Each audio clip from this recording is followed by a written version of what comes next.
নমস্কার। Whisper in সাসপেন্সে আজকে আমাদের নিবেদন শেয়ালের আঁচড়। এই গল্পটি লিখেছেন অন্যমুখ সাহিত্য পত্রিকার সম্পাদক তানবীর কাজী।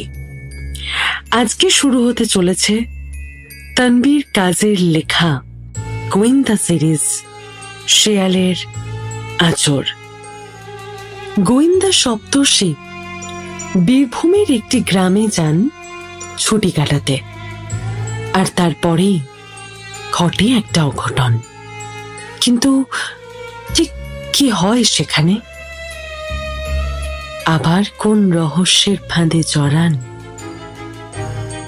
এই বিখ্যাত গোয়েন্দা সপ্তর্ষি? জানতে হলে কান রাখুন আমাদের হুইসপার ইন সাসপেন্সে, যেখানে সাসপেন্স হুইসপারাস। শুরু হচ্ছে আমাদের আজকের নিবেদন শেয়ালের আঁচড়। দরজায় ঠক ঠক করতে শুরু করেছে রামু কাকা। বিরক্তিকর যন্ত্রণা। কাল রাত্রে ঘুমোতে দেরি হওয়ায় ঘুম তেমন হয়নি। কন্যা যাত্রী হয়ে যেতে হয়েছিল বীরভূম। বরপক্ষের বাড়ি থেকে বেরোতে ভালোই লেট। এদিকে বাসে প্রায় 5 ঘন্টার যাত্রা, কারণ এই ক্লান্তি চরম পর্যায়ে। ঘুমোতে ভোর, আবার নতুন বিছানা। এপাশ ওপাশ করে সবে মাত্র চোখ এঁটে এসেছিল, কিন্তু রামু কাকার অনবরত আওয়াজে বিছানা ছেড়ে উঠতেই হলো। দরজা খুলতেই দেখি রামু কাকার মুখমণ্ডল জুড়ে সংশয় ও চিন্তার ছাপ। শুকনো মুখ। মার্চ মাসের এমন আবহাওয়ায় রীতিমতো ঘামছে। অবাক হয়েই বললাম, তোমার এই অবস্থা কেন? রামু কাকা কথা বলতে পারছে না, থেমে থেমে বলল, খুন হয়েছে। খুন? খুন? কার? জ্যোতির। কোথায়? মাঠে পড়ে আছে লাশটা। সকালে নান্টু মাঠে এই হাঁক দিকে দেখতে পায়, চিৎকার করে ওঠে। তারপর গ্রামের মানুষ সেখানে যায়। আহ রামু কাকা, এই হাঁক দে কোনো কথা? অন্তত পায়খানা তো বলতে পারো। রামু কাকা চুপ করে যায়। হয়তো আমার কথার কোনো উত্তর তার কাছে ছিল না। একটু ভেবে আমি কাকাকে সান্ত্বনা দিয়ে বললাম, আচ্ছা, এত কষ্ট পেও না, চলো দেখে আসি। রামু কাকাকে সঙ্গে নিয়ে সপ্তর্ষির ঘরের দিকে এগোলাম। সপ্তর্ষিকে না ডাকা অন্যায় হবে, কিন্তু তার ঘরের সামনে যেতেই দেখি সে তো আগে থেকেই রেডি। তুই জেনে গেছিস? বেড়ালের নাকে তো মাছের গন্ধ আসবেই ভোলাবাবু। কতক্ষণ লুকাবে? মোটেও লুকাইনি, তোর কাছেই তো আসছিলাম। বেশ, তুমি ক পেয়েছ? তাহলে চল যাই। এই হয়ে গেছে। চোখের পাতা খুব কষ্টেই জেগে আছে তা বলা বাহুল্য। দাঁড়িয়ে থাকা দায়। অগত্যা একটা চেয়ারে বসলাম। তুই কতক্ষণ হলো জানতে পেরেছিস? আর জানলি যখন আমাকে বলিসনি তো? চশমার কাজ পরিষ্কার করতে করতে সপ্তর্ষি বলল, হ্যাঁ, তোকে জানাতেই যাচ্ছিলাম। দেখলাম রামু কাকা তোর ঘরের দিকে যাচ্ছে, তাই আর কি। হঠাৎ খুন? আশ্চর্য না? জুতো পায়ে গলিয়ে বলল, খুন কোনোদিন হঠাৎ হয় না, সবই প্ল্যানিং। যাগে, চল এখন যাওয়া যাক। রামু কাকা, মেয়েটা বিবাহিত? হ্যাঁ, তবে স্বামী বাইরে থাকে। বাইরে মানে? সব কিছুতে উত্তেজনা ও ঘুরতে এসেও রহস্য। গোয়েন্দার পিছু ছাড়ে না। লেখক হলেও আমার একটা লিমিট আছে। আরে বাবা, বাইরে মানে কেরালা। ওখানে রাজমিস্ত্রির কাজ করে। এখানে প্রায় সবাই তাই। হয়তো ভবিষ্যতে মিস্ত্রির জায়গায় একটা ডাক্তার বেরোবে। আচ্ছা। কথা চলতে থাকলো। সদর দরজা পার করে লাল মাটির রাস্তা দিয়ে এগোতে লাগলাম গন্তব্যে। নতুন রহস্য, নতুন গল্প। নীলাকান্ত সেনের কেসটা সদ্য খোলসা হয়েছে। সপ্তর্ষির সঙ্গে মিমির সম্পর্ক এখন অনেকটাই ভালো। আমার প্রথম গোয়েন্দা উপন্যাস কালো ঘোড়া রহস্য পাঠক মহলে বেশ সুনাম অর্জন করেছে, আর খবরের কাগজে সপ্তর্ষির কারনামা হিট। মিমির আদেশে এখন আমরা তুমি থেকে তুই বলি, বন্ধুত্বের মধ্যে নাকি তুমি চলে না। বিষয়টা ভুল নয়। সকলের মন ফুরফুরে, মন যেন রবীন্দ্রসঙ্গীতের তালে নাচছে। তাই মনস্থির করলাম সবাই পাহাড়ে গেলে কেমন হয়। মার্চ মাস, পাহাড়ের ভাবনা মন্দ নয়। এর থেকে ভালো সময় ঘুরতে যাওয়ার জন্য হয়তো পাবো না। সপ্তর্ষিকে বলেছি, সে রাজি। তবে সমস্যা হলো কোথায় যাওয়া যায়। কালিম্পং, কার্শিয়াং নাকি দার্জিলিং? সিকিমটাও খারাপ হবে না। তবে মিমির কথায় শেষ পর্যন্ত ঠিক হলো দার্জিলিং। 3 দিন পর আমরা বেরোবো। কিন্তু ভাগ্যে সম্ভবত লেখা ছিল না। বাড়ি থেকে ফোন আসে, কাকার মেয়ের বিয়ে, আমাকে যেতে হবে। পরের দিন কলকাতা থেকে বাড়ি আসলাম, সে অনেক বছর পর। বাবা চাকরি সূত্রে কলকাতা আসার পর প্রথমে কয়েকবার পুজোর সময় আসলেও এখন আর আসা হয় না বললেই চলে। বাবা মাঝে মাঝে আসে। দার্জিলিং বেড়াতে না যাওয়ার দুঃখ থাকলেও খুশি হয়েছিলাম, কারণ প্রথমবার আমাদের গ্রামের বাড়িতে সপ্তর্ষি এসেছিল। তাই এক ধরনের ঘুরতে আসা বলাই যায়। বিয়ের ঝামেলা ভালোভাবেই মিটল। এত চাপ যে সপ্তর্ষিকে নিয়ে ঘুরবো সেই সময় হয়ে ওঠেনি। ভেবেছিলাম এবার একটু নিঃশ্বাস নেওয়ার সময় পাবো। সপ্তর্ষির সাথে সেই পরিকল্পনাই করা হলো। তবে গোয়েন্দা গল্পের নিয়মই এমন যে ভ্রমণও অ্যাডভেঞ্চার। নতুন সকাল, কাঁচা ঘুম ছেড়ে আমরা মাঠে, সবই রহস্য। মাঠে এসে পৌঁছালাম। মানুষের ভিড় শনির বলয়ের মতো লাশটাকে ঘিরে আছে। ভিড় ঠেলে অবশেষে লাশের কাছে আসলাম। জ্যোতির দিকে ঠিকভাবে তাকাতে পারলাম না। পায়ের আঙুলগুলো আর একটা হাত শিয়ালে খেয়ে ফেলেছে। কাপড় ছেঁড়া, পুরো শরীর রক্তাক্ত। সপ্তর্ষি চুপচাপ পাশে বসে থাকলো যতক্ষণ না পুলিশের বড়বাবু আসলো। অবাক হলাম, বড়বাবু মিস্টার রায় গাড়ি থেকে নেমেই আমাদের চিনতে পেরেছেন। সপ্তর্ষিকে দেখে নিজে থেকেই বললেন, হ্যালো মিস্টার সপ্তর্ষি, শার্লক হোমস। শার্লক হোমস এখনো হতে পারিনি, এখনো অনেক পথ বাকি। আশ্চর্য হলাম আপনি আমাকে চিনলেন কি করে? আরে খবরের কাগজে কিছুদিন আপনাকে নিয়ে এত লেখালেখি বেরিয়েছে, না চিনে কি উপায় আছে? ও 1 মিনিট। কথা থামিয়ে হাবিলদারদের বললেন,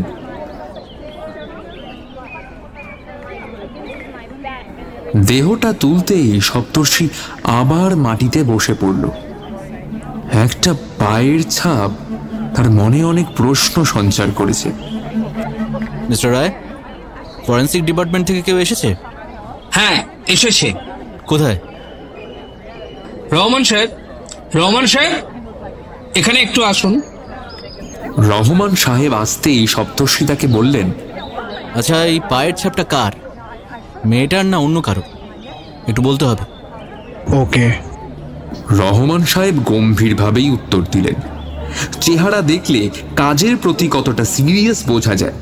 লম্বা, শ্যামবর্ণ, রোগা, কাঠখোট্টা দেখতে, মুখে হাসি নেই। তাই বলে এতটা নিরামিষ প্রতিক্রিয়া।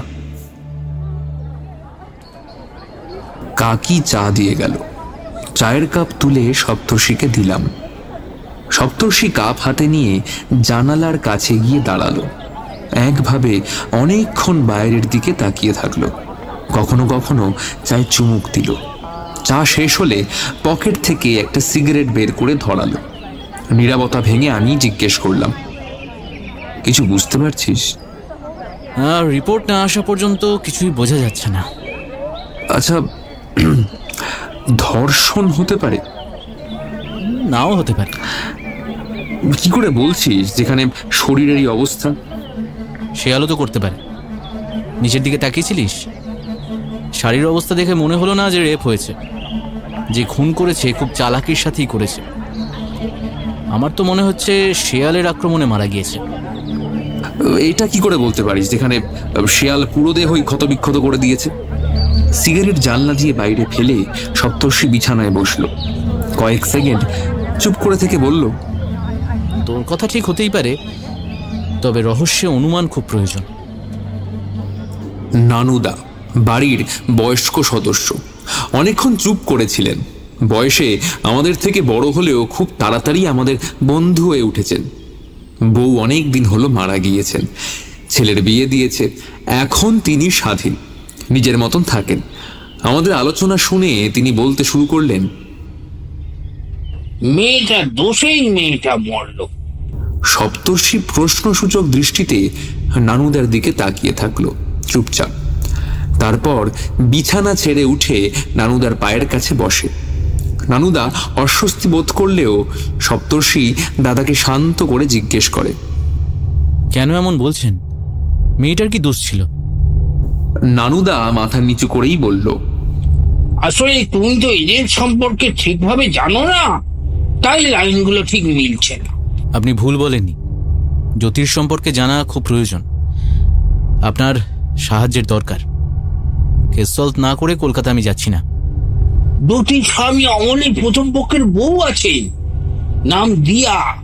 কিছুদিন আগে অমলের সঙ্গে জ্যোতির বিয়ে হয়েছে, তা আবার নিকে করে। নানুদার কথার অর্থ সপ্তর্ষি বুঝে উঠতে পারল না। স্বাভাবিক, গ্রামের ভাষা হয়তো প্রথমবার শুনল। প্রশ্নসূচক বাক্যেই জিজ্ঞেস করল, লিকে? অগত্যা বাধ্য হয়েই আমাকে কথার মধ্যে ঢুকে সপ্তর্ষিকে বোঝাতে হলো। লিকে মানে হলো প্রেমের সম্পর্ক, কিছুটা অবৈধ বোঝাতেও ব্যবহার হয়। আচ্ছা, তারপর?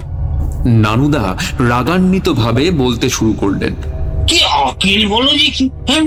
বিবাহিত ছেলের সাথে প্রেম, এটা দোষ না? চা ততক্ষণে শেষ হয়েছে।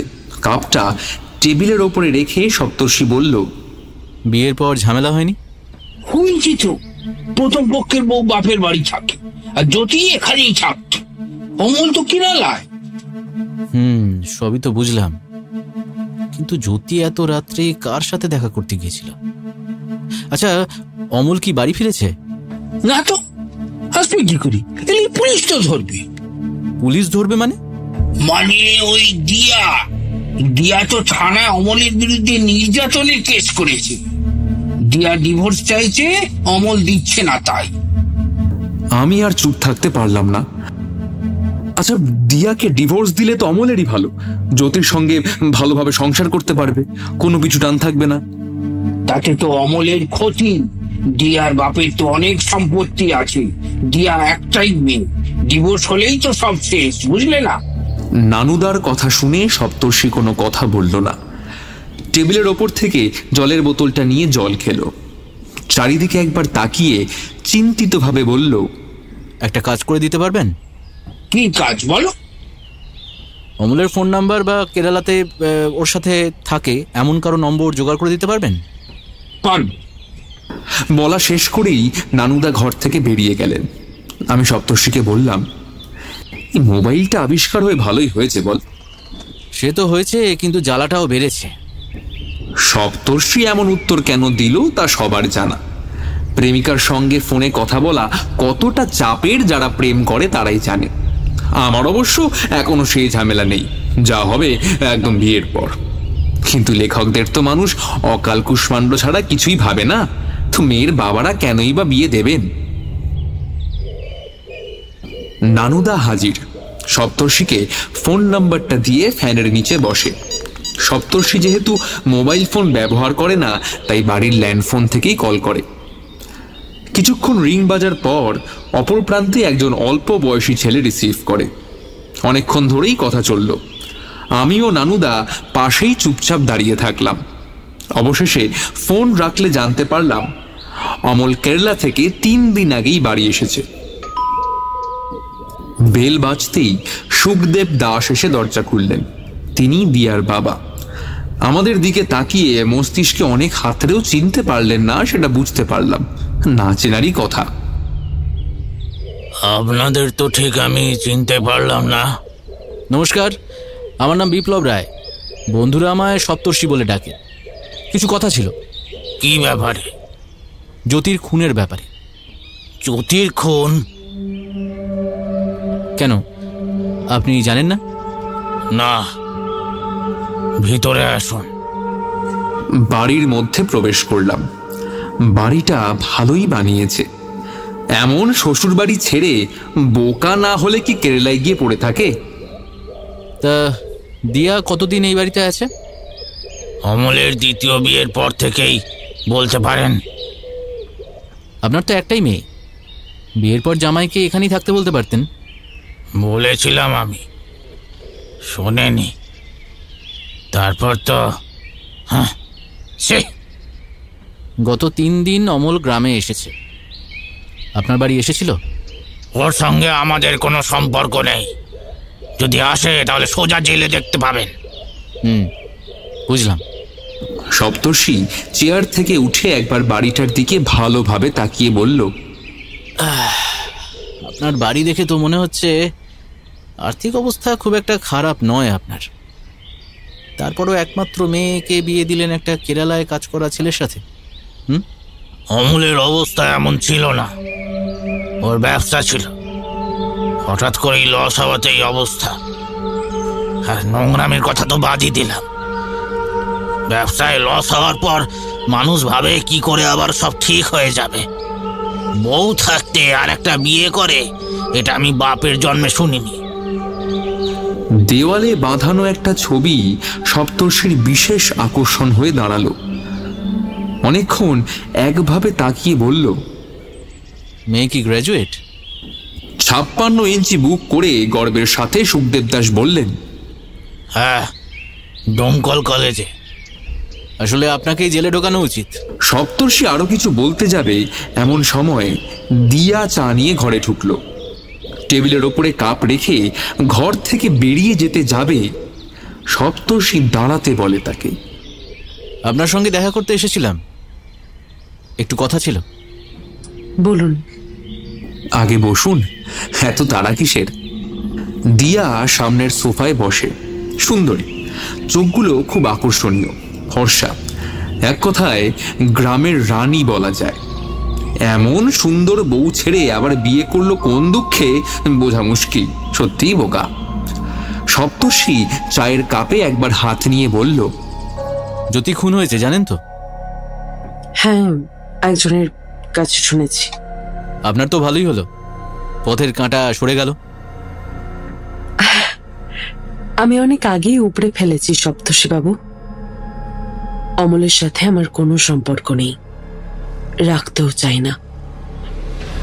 অমল আমার কাছে সেই রাখাল বালক যে এত মিথ্যে বলেছে যে বাঘ তাকে খেয়ে ফেলেছে, তাকে বিশ্বাস করা যায় না। তবে হ্যাঁ, কারো মৃত্যুতে খুশি হওয়ার মতো নীচ মানসিকতার মানুষ আমি নই। আপনার স্বামীর সঙ্গে আপনার দেখা হয়েছে তো? সপ্তর্ষির প্রশ্নে বিরক্ত হয়েই দিয়া বলল, প্রথমত আমি জানি না সে কোথায়, আর দ্বিতীয়ত আমার সময় নেই তার সঙ্গে দেখা করার। সপ্তর্ষি চেয়ার ছেড়ে উঠে দরজার কাছে এসে দাঁড়ায়। বাইরের দিকে কিছুক্ষণ চেয়ে থাকে সে। বিষয়টা বুঝলাম, রহস্যের তারগুলো এখনো এলোমেলো। পাশে গিয়ে দাঁড়ালাম। কি হলো? কিছু না, চল। বাড়ি থেকে বেরোনোর সময় সদর দরজার কাছে সপ্তর্ষি দিয়াকে বাড়ির নম্বর দিয়ে বলে, আচ্ছা, অমল যদি আপনার সঙ্গে দেখা করতে আসে তাহলে অবশ্যই জানাবেন। একবার অমল ধরা পড়লে জল আর তেল আলাদা হয়ে যাবে। আসছি। শুনুন, অমলে কি খুন করেছে? আপাতত পাল্লা তার দিকেই ভারী, কিন্তু নাও হতে পারে। তবে অমলের খোঁজ পেলে আসল খুনি কে সেটা জানা যেতে পারে। আমি জানাবো। সপ্তর্ষি ও আমি বাড়ির দিকে এগোতে শুরু করলাম। একজন জোরে আওয়াজ করে বুলেট বাইক নিয়ে বেরিয়ে গেল। সপ্তর্ষি বুলেটের কাছে কিছু একটা দেখে পিছনে ঘুরে তাকায়। আমিও। সুখদেব দাস বাড়ি থেকে বেরিয়ে কোথায় যাচ্ছে? আমি সপ্তর্ষির দিকে তাকালাম। সপ্তর্ষি পকেট থেকে একটা সিগারেট বের করে মুখে দেয়। সন্ধ্যায় বাড়ির পাশে একটা চায়ের দোকানে দাঁড়িয়ে চা খাচ্ছি। নানুদা পাশে দাঁড়িয়ে মনের সুখে বিড়ি টানছে। সপ্তর্ষির হাতে আগে থেকেই সিগারেট ছিল। প্রতিবারের মতো আমাকে আবার ভুলে গিয়েছে, তাই অগত্যা চাইতে হলো। এ আমারটা। সপ্তর্ষি সিগারেট দিল। মাঝে মাঝে মাটির ভাঁড়ে চুমুক ও সিগারেটের টান। সন্ধ্যার গ্রামের পরিবেশ একদম শান্ত। চায়ের দোকানে টিভিতে রঞ্জিত মল্লিকের সিনেমা চলছে।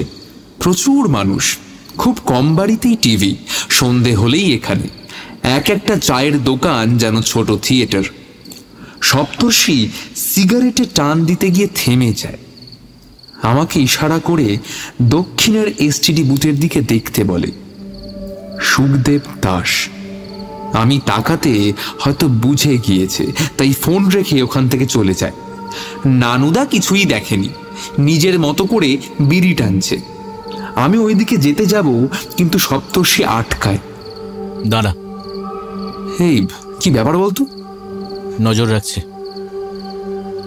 তোর কি মনে হয়? দেখো, দিয়া সোজা কথা সোজাভাবে বলতে পারে। সে এমন কাজ করবে বলে আমার মনে হয় না। তাহলে কি তার বাবা? লেখক বাবু, একটু গোয়েন্দার চোখ দিয়ে দেখুন। সবসময় ভালোভাবে কথা বললেই সবাই ভালো হয়ে যায় না। অতি বুদ্ধিমতী হতে পারে নাকি? তাহলে কিছু তো সমস্যা আছে।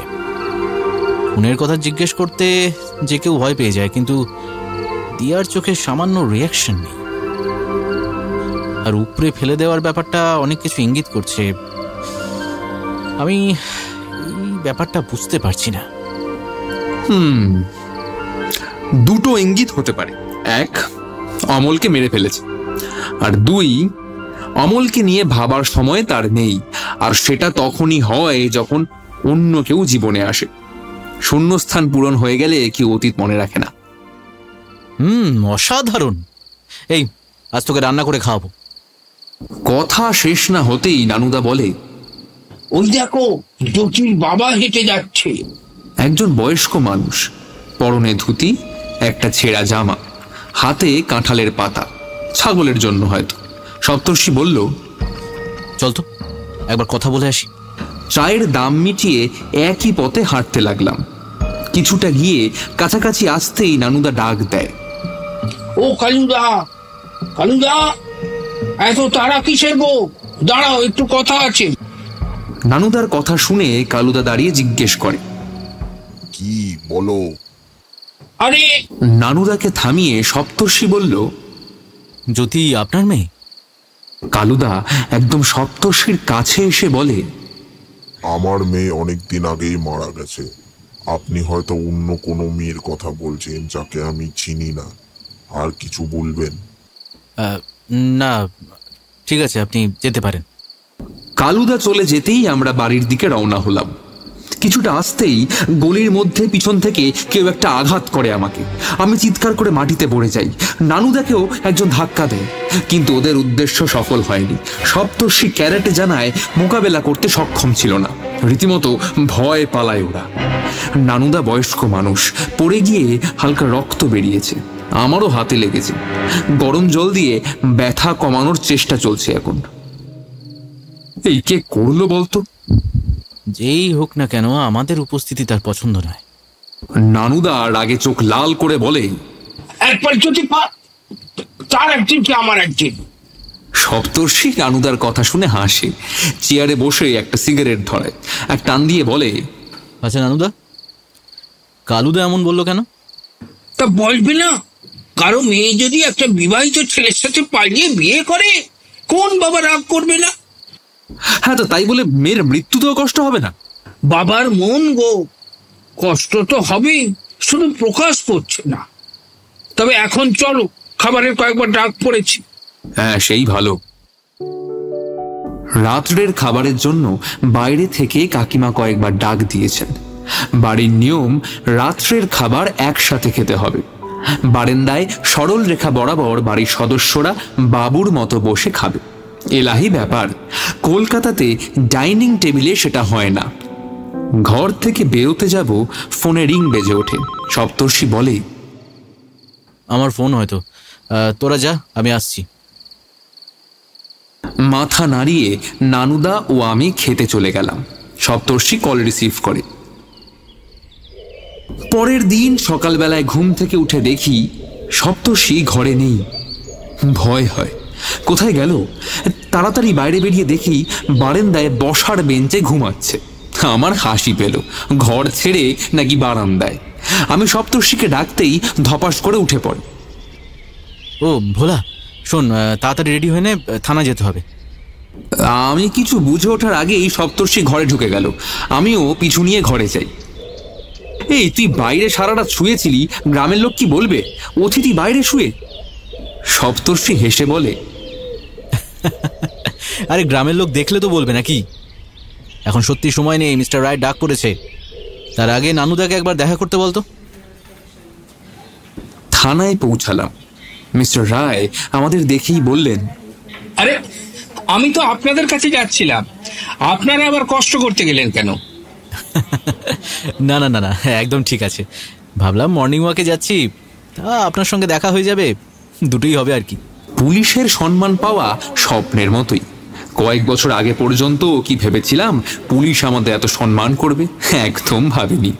সাধারণ মানুষ থানা থেকে দূরেই থাকতে চায়, কিন্তু সপ্তর্ষি তো এখন সাধারণ নেই। মিস্টার রায়ের কথায় বাংলার শার্লক হোমস সে এখন। বুঝতে পারি। লজ্জা দেবেন না প্লিজ, বসুন। আপনাদের ইনভেস্টিগেশন কি বলছে? আমার যদ্দূর মনে হচ্ছে অমলই খুনটা করেছে। দেখুন, যদি জ্যোতি রাস্তা থেকে সরে যায় তাহলে সে দিয়াকে ছেড়ে যে ভুল করেছিল সেটা ঠিক হয়ে যাবে। মোহ কদিন বেঁচে থাকে বলুন? অমলের খোঁজ পেয়েছেন? ব্যর্থতার ছাপ মুখে নিয়েই বললেন, না।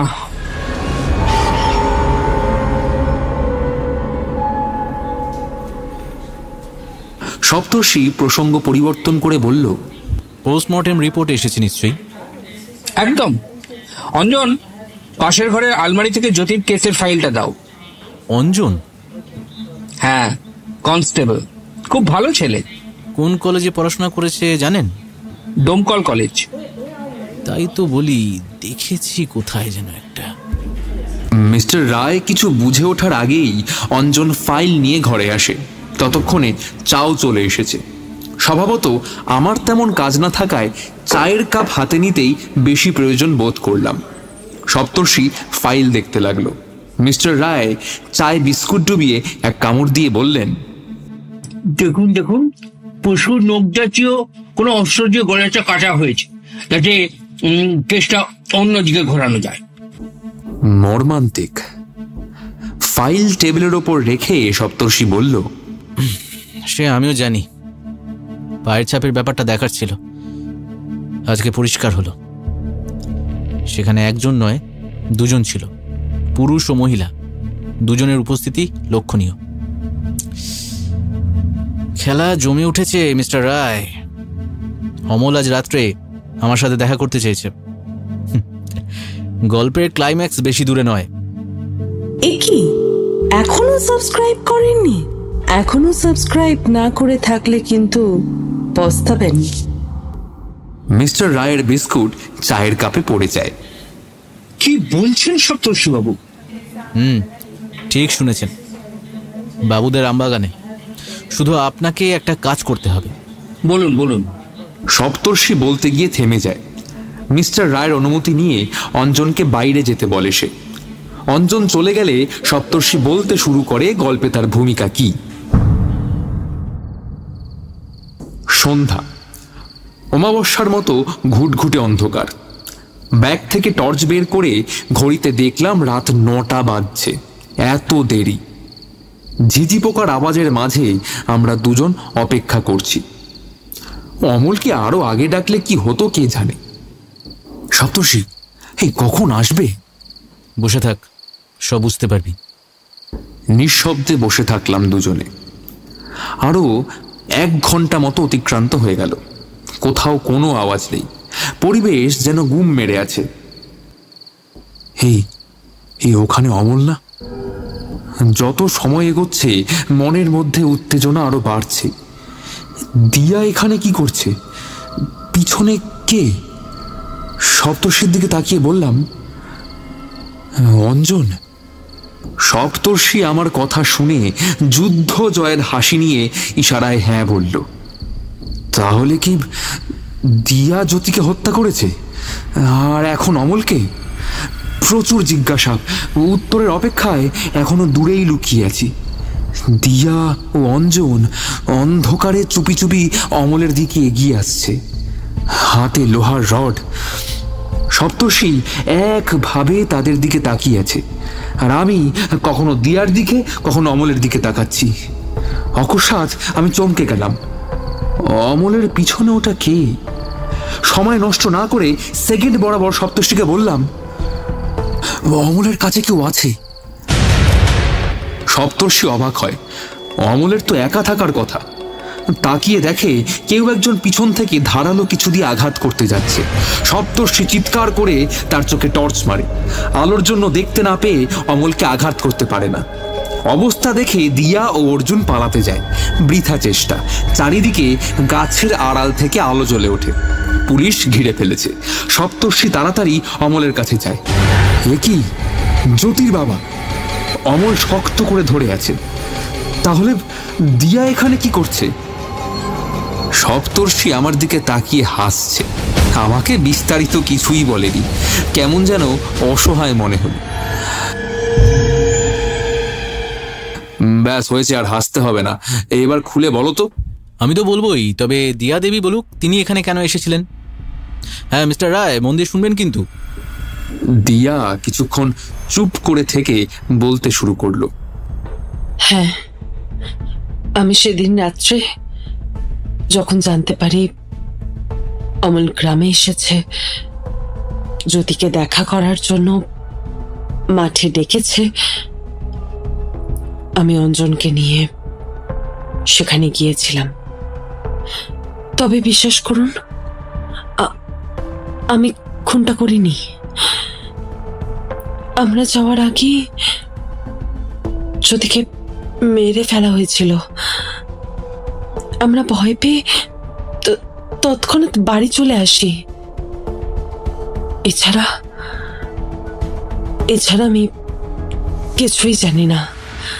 তাহলে আজ অমলকে মারতে এসেছিলেন কেন? অঞ্জন বলল অমল আমাদের দেখেছে।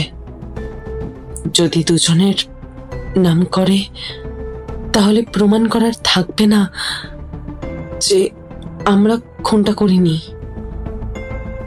তাই ওর প্ল্যান মতোই অমলকে সরিয়ে দিতে এসেছিলেন, তাই তো? থানায় অঞ্জনকে দেখেই সন্দেহ করেছিলাম। পোস্টমর্টেম রিপোর্ট দেখার পর কনফার্ম হয়েছি। অঞ্জন যে দিয়ার প্রেমিক কি করে জানলেন? দিয়ার বাড়িতে কলেজের ফটো দেখে। দিয়া ও অঞ্জন একই ক্লাসে পড়তো, তখন থেকেই ওদের মধ্যেই সম্পর্ক। দিয়ার বাবা জোর করে অমলের সঙ্গে বিয়ে দেয়, আর দিয়া কোনোদিনও সেটা মেনে নেয়নি। তাই স্বামীর মর্যাদা অমল কোনোদিনও পায়নি। অমল সেদিন রাত্রে ফোন না করলে হয়তো এই ব্যাপারটা জানতে পারতাম না। কোন রাত্রে? যেদিন বারান্দায় শুয়েছিলাম, অমল আমার সাথে দেখা করতে এসেছিল। তখনই আমি অমল মিলে প্ল্যানটা সাজাই। অমলকে চারা করে আসল খুনি পর্যন্ত পৌঁছানো আমার উদ্দেশ্য ছিল। আর কালু পাল? যে মানুষটা সারা জীবন মাথা উঁচু করে বেঁচে আছেন, তার হঠাৎ যদি মাথা নিচু হয়ে যায়, সে কি করতে পারে আপনার ধারণা মিস্টার রায়? এইসব মানুষ সাইকোলজিক্যাল সমস্যায় ভুগতে শুরু করে। তখন সে সেটাই করে যা কালুদা করেছে। কারণ নানুদাকে কৌশলে কালুদার কাছে অমলের খবরটা জানায়। ব্যাস, খেল খতম। কি তাই তো? ঠিক তাই। নোংরা একটা মেয়ে। এত বারণ করলাম, অমল বিবাহিত, ওকে বিয়ে করিস না, সমাজে মুখ দেখাতে পারবো না। শোনেনি, মান সম্মান ধুলোয় মিশে গেল। জ্যোতির মা পাগলের মতন দিন যাপন করছে। আপনারাই বলেন, মেয়ে বলে কি ছেড়ে দেব? পাপের শাস্তি তো ওকে পেতেই হবে। শাস্তি আইন দেবে কালুদা। মিস্টার রায়, বাকিটা এবার আপনি দেখে নিন। সপ্তর্ষি ও আমি বিদায় নিয়ে প্রস্থান করলাম, আর অঞ্জন মিস্টার রায়ের কাছে বাঁচার শেষ চেষ্টা করে। কিন্তু স্যার, আমি তো খুনটা করিনি। হত্যার চেষ্টাও একটা ক্রাইম অঞ্জন। বাকি জীবনটা থানায় প্রেমটা চুটিয়ে করো।